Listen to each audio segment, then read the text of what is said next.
शेतकरी असतो आणि शेतकऱ्याकडे काय असतो, बैल असतो. पण तो बैल झाला होता म्हातारा, आणि म्हातारा झाल्यानंतर मग त्याला विचार करा, आता म्हातारा बैलाचं काय करायचं. ते एक जण काय म्हणला, अरे तुझ्याकडे एवढी शेती, ट्रॅक्टर आहे, आता बैलाचं काय करू तू, म्हातारा झाला. पण म्हणतो राहू दे.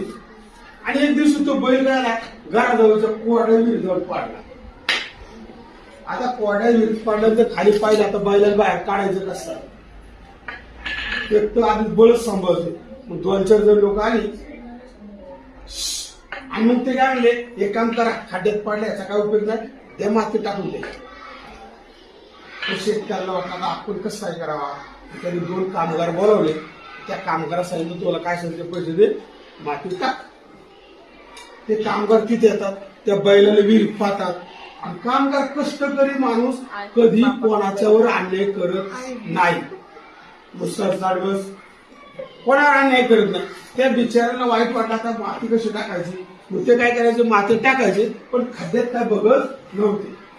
तेवढ्यात माती त्या बैलाच्या अंगावर पडली. बैलाला वाटलं अरे बापरे, आपण मालकाला मी सेवा केली, खूप मदत केली, मालक काय करतो आपल्याला वर काढायचा प्रयत्न करतो. बघा माणसाने विचार कसे पाहिजे, पॉझिटिव्ह. बैल म्हातारा असून तो पॉझिटिव्ह विचार केला. त्याला माहितीये का मातीत गाडतात, तुम्हाला आपल्याला मालक काय करतो, वाचवतोय. माती अंगावर पडली, बैलाने काय केली, माती अशी झिटकाली, माती खाली आली. आणि ते कामगार दोन्हीकडून माती टाकायचे, दोन्हीकडे अंगावर, निम्मी इकडे निम्मी अंगावर इकडे पडायची, निम्मी शरीरावर पडायची, बैल झटकायच्या, माती खाली पडायची. असं करत करत काय झालं असेल, तो सगळी माती खाली पडत गेली. आणि बैलाला वाटत होतं आपला मालक वाचवतो.